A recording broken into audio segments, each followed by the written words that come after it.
Hi welcome back to my channel. Gym trainer ಆಗಿದ್ದ ನನ್ನನ್ನ ಪಕ್ಕದ ಮನೆ ಆಂಟಿ ಬುಟ್ಟಿಗೆ ಹಾಕ್ಕೊಂಡ್ಲು.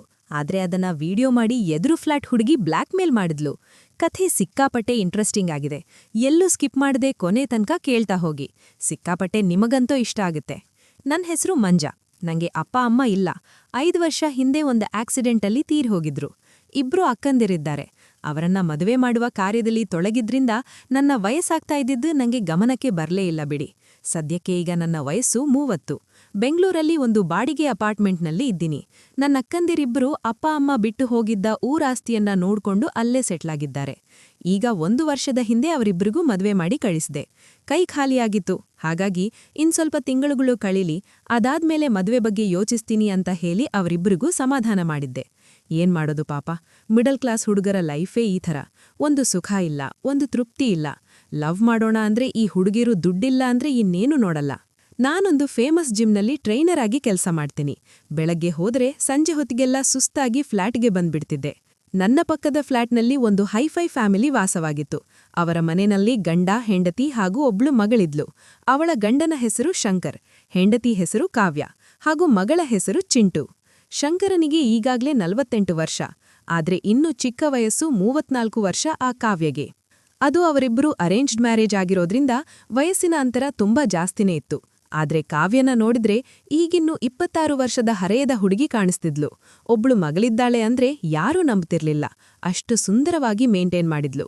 ನನಗೆ ಮದುವೆ ಆಗಿಲ್ಲ, ವಯಸ್ಸು ಬೇರೆ ಮೀರೋಗ್ತಾ ಇದೆ. ಹಂಗಾಗಿ ಎಲ್ಲಾ ಆಂಟೀರು ಹಿಂಗೆ ಕಾಣಿಸ್ತ್ರೆ ಕಂಡುಬಿಡಿ. ಚಿಂಟುಗಿ 8 ವರ್ಷ, ತುಂಬಾ ಚೂಟಿ ಹುಡುಗಿ. ಅವಳನ್ನ ಸ್ಕೂಲಿಗೆ ಬಿಡೋಕೆ ಹೋಗುವಾಗ ನಾನು ಸಿಕ್ತಿದ್ದೆ.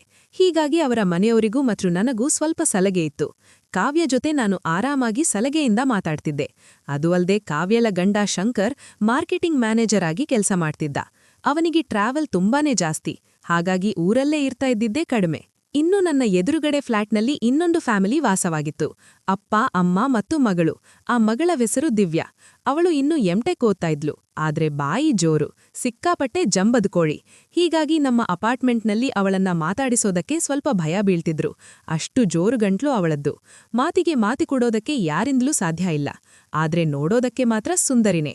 ಒಮ್ಮೆ ನೋಡಿದ್ರೆ ಮತ್ತೆ ತಿರುಗಿ ನೋಡ್ಬೇಕು ಅನ್ನೋ ಅಷ್ಟು ಸೌಂದರ್ಯ ಅವಳತ್ರ ಇತ್ತು.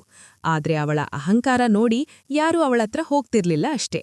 ಏನ್ ಮಾಡೋದು, ಕೆಲವೊಂದು ಹುಡುಗೀರು ಹಾಗೇನೆ. ಸೌಂದರ್ಯ ಜೊತೆ ಕೊಬ್ಬು ಏನೋ ಎಕ್ಸ್ಟ್ರಾ ಕೊಟ್ಬಿಟ್ಟಿರ್ತಾನೆ ದೇವ್ರು. ಏನು ಮಾಡಕ್ಕಾಗಲ್ಲ. ಆದ್ರೆ ಅವಳಿಗೆ ನನ್ನಲ್ಲಿ ಏನೋ ಆಕರ್ಷಣೆ. ನನ್ನನ್ನ ನೋಡಿದಾಗೆಲ್ಲ ನಗ್ತಾ ಮಾತಾಡಿಸ್ತಿದ್ಲು. ಆದ್ರೆ ನಾನೇ ಇವಳ ಸಹವಾಸನೆ ಬೇಡ ಅಂತ ಸ್ವಲ್ಪ ದೂರ ಇದ್ದೆ ಅಷ್ಟೇ. ಆಂಟಿ ಆದ್ರೆ ಮಾತ್ರ ಸಿಕ್ಕಾಪಟ್ಟೆ ಸಖತ್ತಾಗಿ ಕಾಣಿಸ್ತಾರೆ ಹುಡುಗರಿಗೆ. ಹೀಗಿರುವಾಗ ಒಂದು ದಿನ ಚಿಂಟು ಸ್ಕೂಲಿಂದ ಪಿಕ್ನಿಕ್ಗೆ ಹೋಗಿದ್ಲು. ಹಾಗಾಗಿ ಚಿಂಟು ಅವತ್ತು ಮನೆಗೆ ಬಂದಿರ್ಲಿಲ್ಲ. ಈ ವಿಷಯ ನಂಗೆ ಗೊತ್ತಿಲ್ದೆ ನಾನು ಕಾವ್ಯಳ ಮನೆ ಬೆಲ್ ಮಾಡ್ದೆ. ಬಾಗ್ಲು ತೆಗೆದ ಕಾವ್ಯ, ಓ ಮಂಜಾ, ಬಾ ಕೂತ್ಕೋ, ಚಿಂಟು ಪಿಕ್ನಿಕ್ಗೆ ಹೋಗಿದ್ದಾಳೆ, ಇವತ್ತು ರಾತ್ರಿ ಬರೋದು ಲೇಟ್ ಆಗುತ್ತೆ, ನಿಂಗೆ ಜ್ಯೂಸ್ ಮಾಡ್ತಾ ಇರ್ತೀನಿ ಅಂತ ಹೇಳಿ ಕಿಚನ್ಗೆ ಹೋದ್ಲು. ನಾನು ಸೋಫಾದಲ್ಲಿ ಕೂರದೆ. ಅವಳ ಹಿಂದೆನೆ ಅಡುಗೆ ಮನೆ ಹತ್ರ ಬಂದೆ. ಶಂಕರ್ ಸರ್ ಇನ್ನೂ ಟೂರಿಂದ ಬಂದಿಲ್ವಾ ಅಂತ ಕೇಳ್ದೆ. ಮೊಳ್ಳ ಗೊತ್ತಿದ್ದು ಹೆಂಗೆ ಕೇಳ್ತಾನೆ ನೋಡಿ. ಆ ಮಾರ್ಕೆಟಿಂಗ್ ಕೆಲಸದ ಬಗ್ಗೆ ನನಗಿಂತ ಚೆನ್ನಾಗಿ ನಿನಗೆ ಗೊತ್ತಲ್ಲ ಮಂಜಾ, ಇನ್ನೂ ಅವರು ಬಂದಿಲ್ಲ, ಬರೋದಿನ್ನು ನಾಳೆ ಬೆಳಗ್ಗೆ ಬಿಡು ಅಂತ ಹೇಳ್ತಾ ಇಬ್ಬರು ಮಾತಾಡ್ತಾ ಜ್ಯೂಸ್ ಕುಡಿತಾ ಸೋಫಾ ಮೇಲೆ ಕೂತ್ವಿ. ಹೀಗೆ ಮಾತಾಡ್ತಾ ಮಾತಾಡ್ತಾ ಅವರ ಪರ್ಸನಲ್ ವಿಷಯ ಕಾವ್ಯ ನನ್ನ ಹತ್ರ ಹೇಳ್ಕೊಂಡ್ಲು. ಶಂಕರ್ ಬರೀ ಬಿಸ್ನೆಸ್ ಟೂರ್ ಅಂತ ಊರು ಸುತ್ತಾನೆ, ಮನೆ ಕಡೆ ಗಮನನೇ ಇಲ್ಲ ಅಂತ ಬೇಜಾರಾಗಿದ್ಲು. ಬಿದ್ರಿ ಗಂಡನಿಂದ ಏನೂ ಸಿಗ್ತಾ ಇಲ್ಲ ಅಂತ ಪಕ್ಕದ ಮನೆ ಜಿಮ್ ಹುಡುಗಂಗೆ ಹೇಳೋದಂತೆ. ಕೆಲ್ಸ ಮಾಡ್ತಾನೆ, ಬಂದು ಸುಸ್ತಾಗಿ ಮಲಗ್ಬಿಡ್ತಾನೆ, ಇಷ್ಟೇ ಆಗಿದೆ ಜೀವನ ಅಂತ ಹೇಳ್ತಾ ಅಳ್ತಿದ್ಲು. ಅವಳನ್ನ ಸಮಾಧಾನ ಮಾಡೋದಕ್ಕೆ ಹತ್ರ ಹೋಗಿ ಅವಳ ಭುಜದ ಮೇಲೆ ಕೈ ಇಟ್ಟೆ ಅಷ್ಟೇ. ಸೀದಾ ಬಂದು ನನ್ನನ್ನ ತಬ್ಬಿಕೊಂಡು ಜೋರಾಗಿ ಅಳೋಡಕ್ಕೆ ಶುರು ಮಾಡಿದ್ಲು. ಅವಳಿಗೂ ಅದೇ ಬೇಕಾಗಿತ್ತು. ರೋಡಿ ಬಯಸಿದ್ದು ಹಾಲುವನ್ನ, ವೈದ್ಯ ಹೇಳಿದ್ದು ಹಾಲುವನ್ನ. ಹಂಗಾಯ್ತು. ನನಗಂತೂ ಏನ್ ಮಾಡ್ಬೇಕು ಅಂತಾನೆ ಗೊತ್ತಾಗ್ಲಿಲ್ಲ. ಆದ್ರೆ ಅವಳು ನನ್ನನ್ನ ಗಟ್ಟಿಯಾಗಿ ತಬ್ಬಿಕೊಂಡಿದ್ದಿಂದ ಕಂಟ್ರೋಲ್ ತಪ್ಪಿಟ್ಟೆ. ತಪ್ಪಲೇಬೇಕಲ್ಲ, ಫಿಗರ್ ಬೇರೆ ನೀರೋಗ್ತಾ ಇದ್ರೆ. ಅವಳು ಕೂಡ ನಂಗೆ ಸಹಕರಿಸ್ತ. ಇಬ್ಬರ ನಡುವೆ ತಪ್ಪು ನಡೆದೇ ಹೋಯ್ತು. ಇದರಿಂದ ಇಬ್ಬರಿಗೂ ಏನೂ ಬೇಜಾರಾಗ್ಲಿಲ್ಲ. ತುಂಬಾ ಖುಷಿಯಿಂದನೇ ನನ್ನ ಸಂಬಂಧ ಮುಂದುವರಿತು. ಖುಷಿ ಆಗ್ತಾ ಇರುತ್ತೆ ಇಬ್ಬರಿಗೂನು, ಆಗ್ಲೇಬೇಕಲ್ಲ ಮಾನಗೆಟ್ಟವರು. ಆದ್ರೆ ನಮ್ಮ ಸಂಬಂಧ ಹೇಗೋ ಏನೋ ಗೊತ್ತಿಲ್ಲ, ಆ ಜಂಬದ್ ಕೋಳಿ ದಿವ್ಯಗೆ ಗೊತ್ತಾಗ್ಬಿಟ್ಟಿತ್ತು. ಬಹುಶಃ ನಾವು ಬಾಗ್ಲು ಸರಿಯಾಗಿ ಹಾಕಿರ್ಲಿಲ್ವೋ ಏನೋ. ನಮ್ಮಿಬ್ಬರ ಖಾಸಗಿ ವಿಡಿಯೋ ಕೂಡ ದಿವ್ಯ ಹತ್ರ ಇತ್ತು. ಸರಿಯಾಗಿಲ್ಲ ಇವಾಗ ನಿಮ್ಮೆಲ್ರಿಗೂನು. ಒಂದು ದಿನ ಜಿಮ್ಮಿಂದ ಬಂದು ಸುಸ್ತಾದ ಹಾಗೆ ಬೆಡ್ ಮೇಲೆ ಮಲಗಿದ್ದೆ. ನನ್ನ ಮುಂದೆ ಯಾರೋ ಬಂದು ನಿಂತ್ಕೊಂಡಂಗಾಯ್ತು. ನಾನು ಕಣ್ಣು ಸ್ವಲ್ಪ ತೆಗೆದು ನೋಡ್ದೆ ಯಾರಪ್ಪ ಇದು ಅಂತ. ನೋಡಿದ್ರೆ ಎದ್ರಲ್ಲಿ ದಿವ್ಯಾ ನಿಂತಿದ್ಲು. ನೀನಾ ಅಂತ ಜೋರಾಗಿ ಕೂಗಿ ಎದ್ದು ಕೂತ್ಕೊಂಡೆ. ಆಗ ಕೂಡ ಅವಳು ನಗ್ತಾ ನನ್ನ ಪಕ್ಕ ಬಂದು ಕೂತಳು. ಹೌದು ನಾನೇ, ಬೇರೆ ಯಾರಾದ್ರೂ ಬರ್ಬೇಕಿತ್ತೇನೋ ಅಂತ ಕೇಳಿದ್ಲು. ಮೊದ್ಲು ಮನೆಯಿಂದ ಹೊರಗಡೆ ನಡಿ. ಒಬ್ಬ ಒಂಟಿ ಹುಡುಗ ಫ್ಲಾಟ್ನಲ್ಲಿರುವಾಗ ಹೀಗೆ ಮದ್ವೆ ಆಗದೇ ಇರೋ ಹುಡುಗಿ ರೂಮ್ವರೆಗೂ ಬರೋದು ಎಷ್ಟ್ರ ಮಟ್ಟಿಗೆ ಸರಿ, ಸ್ವಲ್ಪನೂ ನಿನಗೆ ತಿಳಿಯೋದೇ ಇಲ್ವಾ ಅಂತ ಬೈದೆ. ಬೈದ್ರೆ ಸುಮ್ನಿರ್ತಾಳಾ? ಅಂಡ್ ಸಂಸಾರ ಮಾಡ್ತೀಯಾ? ಹುಡುಗೀರ್ ಕದ್ರ ಎಲ್ಲ ಉರಿಯುತ್ತೆ. ಈ ಹುಡುಗರೇ ಇಷ್ಟು, ಆಂಟಿ ಅಂದ್ರೆ ಜೋಲ್ ಸುರ್ಸೋದು, ಹುಡುಗೀರಂದ್ರೆ ಬೈದು ಕಳ್ಸೋದು. ಏನ್ ಉದ್ಧಾರನೋ ನೀವು. ಅದಕ್ಕೆ ಅವಳ ಮುಖದ ಮೇಲೆ ಹೇಳ್ದೆ, ಮದ್ವೆ ಆಗೋದದೆ, ಮದ್ವೆಯಾಗಿ ಒಂದು ಮಗು ಇರೋ ಆಂಟಿ ಬಂದ್ರೆ ನಿಮಗೆ ಖುಷಿಯಾಗುತ್ತೇನೋ ಅಲ್ವಾ ಅಂತ ಕೇಳಿದ್ಲು. ಸರಿಯಾಗಿ ಹೇಳ್ದೆ ಕಣೋ. ಏನೋ ಹೌದು ಹೌದು, ಆಂಟಿಲದ್ರೆ ಈ ಹುಡುಗರಿಗೆ ಬಾರಿ ಇಷ್ಟಾನೆ. ನನ್ನ ಕಥೆ ಕೇಳ್ತಾ ಇರೋ ಎಷ್ಟೋ ಹುಡುಗರಿಗೂ ಅಷ್ಟೇ ಆಂಟಿರದ್ರೆ ಬಾರಿ ಪ್ರೀತಿ. ಒಂದು ಕ್ಷಣ ನಂಗೆ ಶಾಕ್ ಆಯ್ತು. ತಕ್ಷಣ ಕಾವ್ಯಳ ನೆನಪಾಯ್ತು. ಆದ್ರೆ ದಿವ್ಯಾ ಮುನ್ನೆ ತೋರಿಸಿಕೊಳ್ಳದೆ, ನೀನ್ ಏನ್ ಹೇಳ್ತಾ ಇದೀಯಾ? ನಿನ್ನ ತಲೆಹರಟೆಯೆಲ್ಲ ಬಿಟ್ಟು ಸದ್ಯಕ್ಕೀಗ ಮನೆಯಿಂದ ಹೊರಗಡೆ ನಡಿ ಅಂತ ಹೇಳ್ದೆ. ಅದಕ್ಕವಳು, ಸರಿ ಆಯ್ತು, ಕೋಪ ಮಾಡ್ಕೋಬೇಡ, ನಾನು ಹೀಗೆ ಹೊರಡ್ತೀನಿ. ಆದ್ರೆ ನಿನಗೆ ವಾಟ್ಸಾಪ್ನಲ್ಲಿ ಒಂದು ವಿಡಿಯೋ ಕಳಿಸಿದೀನಿ, ಅದನ್ನ ನೋಡು. ಅದಾದ್ಮೇಲೆ ನೀನೇ ನನ್ನ ಮನೆಗೆ ಬರ್ತೀಯೋ ಇಲ್ವೋ ನೀನೇ ಡಿಸೈಡ್ ಮಾಡು ಅಂತ ಹೇಳಿ ಸೀದಾ ಅವಳು ಹೊರಟೇ ಬಿಟ್ಲು. ಮೊದಲೇ ಬಾಯ್ಬಡಕಿ, ಜಗನಿಜ ಬುದ್ಧಿ ಇರೋಳು ಬಿಟ್ಬಿಡ್ತಾಡ ನಿನ್ನ ಅಷ್ಟು ಸುಲಭವಾಗಿ. ಅವಳು ಹೋದ ಕಡೆ ನೋಡ್ತಾ ಒಂದು ಕ್ಷಣ ಟೆನ್ಷನ್ ಶುರುವಾಯ್ತು. ಯಾವ ವಿಡಿಯೋ ಅದು ಅಂತ ಹೇಳಿ ನನ್ನ ಫೋನ್ ತಗೊಂಡು ವಾಟ್ಸಾಪ್ಗೆ ಹೋಗಿ ಆ ವಿಡಿಯೋನ ಓಪನ್ ಮಾಡ್ದೆ. ನನಗಾದ ಶಾಕ್ಗೆ ಫೋನ್ ಕೈಯಿಂದ ಜಾರಿ ಕೆಳಗಡೆ ಬಿತ್ತು. ಡಿಸ್ಪ್ಲಾ ಒಡೆದೇ ಹೋಯ್ತು. ಶಾಕ್ ಆಗದೆ ಇನ್ನೇನ್ ಮಾಡುತ್ತೆ? ಪಕ್ಕದ್ಮನೆ ಆಂಟಿ ಜೊತೆ ಹೋಗಿ ಸಂಬಂಧ ಬೆಳೆಸಿದ್ರೆ ಶಾಕ್ ಆಗ್ಲೇಬೇಕಲ್ಲ. ಸುಧಾರಿಸಿಕೊಳ್ಳೋದಕ್ಕೆ ಅರ್ಧ ಗಂಟೆ ಬೇಕಾಯ್ತು. ತಲೆನೋವು ಶುರುವಾಗ್ಬಿಟ್ಟಿತ್ತು. ಇದೆಲ್ಲ ಹೇಗಪ್ಪ ಸಾಧ್ಯ? ಇವಳಿಗೆ ಹೇಗೆ ಗೊತ್ತಾಯ್ತು? ಅದು ಅಲ್ದೆ ವಿಡಿಯೋ ಬೇರೆ ಮಾಡ್ಕೊಂಡ್ಬಿಟ್ಟಿದಾಳೆ. ಇದೇನಾದ್ರೂ ಶಂಕರ್ಗೆ ಗೊತ್ತಾಗ್ಬಿಟ್ರೆ ಈ ವಿಷಯ ಎಲ್ಲಿಂದ ಎಲ್ಲಿಗೂ ಹೋಗುತ್ತೆ ಅಂತ ಒಂದು ಕ್ಷಣ ಗಾಬರಿಯಾಯ್ತು. ಇಬ್ರೂ ಮೈಮರೆತು ತಪ್ಪು ಮಾಡುವಾಗ ಗೊತ್ತಿರ್ಲಿಲ್ಲಪ್ಪ, ಶನಿಧರ ಈ ದಿವ್ಯಾ ಕಾಯ್ತಿದ್ದಾಳೆ ಅಂತ. ಇವಾಗ ಯೋಚನೆ ಮಾಡ್ತಾ ಇರೋದು ನೋಡು ದಿಲ್ವಿತ್ರ, ನಿಂಗೇನ್ ಮಾಡ್ಲಿ ಅಂತ ಯೋಚನೆ ಮಾಡುವಷ್ಟು ಶಕ್ತಿನೂ ಕಳ್ಕೊಂಡ್ಬಿಟ್ಟಿದ್ದೆ. ರಾತ್ರಿಯೆಲ್ಲ ಯೋಚನೆ ಮಾಡಿ ನಿದ್ರೆ ಮಾಡದೆ ಇಡೀ ರಾತ್ರಿ ಕಳೆದೆ. ಬೆಳಗ್ಗೆ ಆಗಿದ್ದೆ. ದಿವ್ಯಾ ಕಾಲೇಜ್ಗೆ ಹೋಗಲ್ಲ ಅಂತ ಗೊತ್ತು, ಆದ್ರೆ ವಾಕಿಂಗ್ಗೆ ಬರ್ತಾಳೆ ಅಂತ ಗೊತ್ತು. ಪಾರ್ಕ್ನಲ್ಲಿ ಅವಳಿಗಾಗಿ ಕಾಯ್ತಾ ಕೂತೆ. ಕಾಯ್ಲೇಬೇಕಲ್ಲ, ಆಟ ಇಟ್ಟವಳೆ ನಮ್ಮ ಹುಡುಗಿ. ದಿವ್ಯಾ ಅದೇ ದಾರಿನಲ್ಲಿ ನಡ್ತಾ ಬರ್ತಿದ್ಲು. ನಾನು ಹೋಗಿ ಅವಳಿಗೆ ಅಡ್ಡವಾಗಿ ನಿಂತು, ದಿವ್ಯಾ, ನಿನ್ಹತ್ರ ನಾನು ಮಾತಾಡ್ಬೇಕು ಅಂದೆ.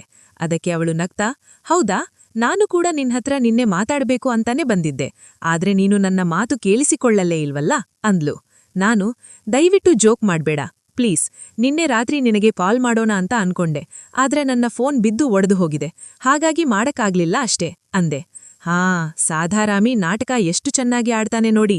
ಅದಕ್ಕೆ ಅವಳು ಜೋರಾಗಿ ನಗ್ತಾ, ಸರಿ ಬಿಡು, ಇಲ್ಲಿ ಬೇಡ, ಆ ಬೆಂಚ್ ಮೇಲೆ ಕೂತು ಮಾತಾಡೋಣ ಬಾ ಅಂದ್ಲು. ನಾನು, ನನ್ನಿಂದ ತಪ್ಪಾಗ್ಬಿಟ್ಟಿದೆ ದಿವ್ಯಾ, ದಯವಿಟ್ಟು ವಿಡಿಯೋನ ಡಿಲೀಟ್ ಮಾಡ್ಬಿಡು, ಬೇರೆ ಯಾರಿಗೂ ಈ ವಿಷಯ ಹೇಳ್ಬೇಡ, ನಿನಗೇನ್ ಬೇಕು ಕೇಳೋದಕ್ಕೆ ನಾನು ರೆಡಿ ಇದ್ದೀನಿ ಅಂತ ಹೇಳ್ದೆ. ಪಾಪ ಅವಳು ನಿನ್ನೆ ಪ್ರೀತಿಯಿಂದ ಮಾತಾಡಕ್ಕೆ ಹೋದ್ರೆ ಒಳ್ಳೆ ದಿಲ್ವಿತ್ರ ಆಡ್ದಂಗೆ ಆಡಿ ಓಡಿಸ್ಬಿಟ್ಟ. ಇವತ್ತು ನೋಡು ಮುಳ್ಳಂಥರ ಮಾತಾಡ್ತಾವನೆ. ಅದಕ್ಕೆ ಅವಳು ಜೋರಾಗಿ ನಗ್ತಾ, ಇಷ್ಟು ಬೇಗ ನಿನ್ನ ತಪ್ಪನ್ನ ಒಪ್ಕೊಂಡ್ಬಿಟ್ಟಿಯಾ? ಹೋಗ್ಲಿ ಬಿಡು, ನೀನು ಹೇಳಿದಂತೆ ಈ ವಿಡಿಯೋನ ಡಿಲೀಟ್ ಮಾಡ್ಬಿಡ್ತೀನಿ, ಬೇರೆ ಯಾರಿಗೂ ಈ ವಿಷಯನ ಹೇಳೋದೇ ಇಲ್ಲ, ಆದ್ರೆ ನಾನು ಹೇಳೋದನ್ನ ನೀನು ಕೇಳ್ಬೇಕು ಅಂದ್ಲು. ಸರಿ, ನೀನ್ ಏನೇ ಹೇಳಿದ್ರೂ ನಾನು ಕೇಳೋದಕ್ಕೆ ರೆಡಿ ಇದ್ದೀನಿ, ಹೇಳು ಅಂದೆ.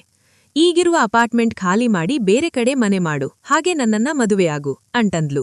ನನಗೆ ಒಂದು ಕ್ಷಣ ಕನ್ಫ್ಯೂಸ್ ಆಗೋಯ್ತು. ಯಾಕೆ ಅಂತ ಕೇಳ್ದೆ. ನೀನು ನನ್ನನ್ನ ಮದುವೆ ಆದ್ಮೇಲೆ ಅದೇ ಅಪಾರ್ಟ್ಮೆಂಟ್ನಲ್ಲಿದ್ರೆ ಮತ್ತೆ ಕಾವ್ಯ ಜೊತೆ ನಿನ್ನ ಸಂಬಂಧ ಮುಂದುವರಿಬಹುದು, ಅದಕ್ಕೆ ಅಂದ್ಲು. ಅವಳು ಹೇಳೋದನ್ನ ಕೇಳಿಸಿಕೊಂಡು ನಾನು ಅರ್ಥ ಮಾಡಿಕೊಳ್ಳೋದಕ್ಕೆ ಕೆಲವು ಸಮಯನೇ ಹಿಡಿತು. ನೀನೇನ್ ಮಾತಾಡ್ತಿದ್ಯಾ ಅಂತ ಕೇಳಿದೆ. ನೀನು ಕರೆಕ್ಟಾಗಿ ಕೇಳಿಸಿಕೊಂಡಿದ್ಯಾ. ನನಗೆ ನೀನಂದ್ರೆ ಸಿಕ್ಕಾಪಟ್ಟೆ ಇಷ್ಟ. ಒಂಥರ ಸೈಕೋ ನಾನು ನಿನ್ ವಿಷಯದಲ್ಲಿ. ಆದ್ರೆ ನೀನು ನನ್ನ ಕಡೆ ತಿರುಗಿ ಕೂಡ ನೋಡೋದಿಲ್ಲ, ಬರೀ ಆ ಆಂಟಿ ಹಿಂದೆನೆ ಸುತ್ತೀಯ. ಅದಕ್ಕಾಗಿ ಈ ರೀತಿ ಮಾಡ್ಬೇಕಾಯಿತು ಅಷ್ಟೇ ಅಂದ್ಲು. ಪಾಪ ಪ್ರೀತಿ ಕುರುಡು, ಏನ್ ಮಾಡೋದು? ನನಗೆ ಮನಸ್ಸಿನಲ್ಲಿನೇ ಒಂಥರ ಖುಷಿಯಾಗೋದಕ್ಕೆ ಶುರುವಾಯಿತು. ಆಗ್ಲೇ ಏನ್ ಮಾಡುತ್ತೆ ಖುಷಿಯದು? ನನ್ನ ಮೊಳ್ಳ. ನನ್ನನ್ನ ಒಂದು ಹುಡುಗಿ ಇಷ್ಟು ಮಟ್ಟಿಗೆ ಪ್ರೀತಿಸೋಕೆ ಸಾಧ್ಯನಾ ಅಂತ. ನನಗೆ ಇನ್ನೊಂದು ಹೆಂಗಸ ಜೊತೆ ಸಂಬಂಧ ಇದೆ ಅಂತ ತಿಳಿದು ಕೂಡ ಇವಳು ನನ್ನನ್ನ ಮದುವೆ ಆಗೋದಕ್ಕೆ ಬಯಸಿದ್ದಾಳಲ್ಲ. ಏನ್ ಹೇಳ್ಬೇಕು? ನನಗೇನೂ ತಿಳಿಯಲ್ಲ. ಏನು ಹೇಳ್ಬೇಡ, ಲಡ್ಡು ಬಂದು ತಾಲಾಗಿಯೇ ಬಾಯಿ ಮುಂದೆ ಬಿದ್ದಂಗಾಯ್ತು. ಹಾಗಾಗಿ ಮುಂದೆ ಇವಳನ್ನ ಮದುವೆಯಾಗಿ ಇವಳ ಜೊತೆ ಇರಬೇಕು ಅಂತ ತೀರ್ಮಾನ ಮಾಡಿ ಅವಳ ಎಲ್ಲಾ ಷರತ್ತುಗಳನ್ನ ಒಪ್ಪಿಕೊಂಡು ಮನೆಗೆ ಬಂದೆ. ಅದಾಗಿ 3 ತಿಂಗಳಲ್ಲಿ ಆ ಏರಿಯಾ ಬಿಟ್ಟು ಬೇರೊಂದು ಕಡೆ ಮನೆ ಮಾಡ್ಕೊಂಡ್ವಿ. ದಿವ್ಯಳನ್ನ ಮದುವೆಯಾಗಿ ಈಗ ನಾವಿಬ್ಬರೂ ತುಂಬಾ ಸುಖವಾಗಿ ಜೀವನ ನಡೆಸ್ತಾ ಇದ್ದೀವಿ. ದಿವ್ಯ ನನ್ನನ್ನ ತುಂಬಾನೇ ಇಷ್ಟಪಡ್ತಾಳೆ, ತುಂಬಾ ಕಾಳಜಿನೂ ಮಾಡ್ತಾಳೆ. ಬೇರೆಯವ್ರ ಹತ್ರ ಅವಳ ಬಾಯಿ ಜೋರು ನಿಜ, ಆದ್ರೆ ನನ್ ಹತ್ರ ಮಾತ್ರ ತುಂಬಾನೇ ಸ್ವೀಟ್.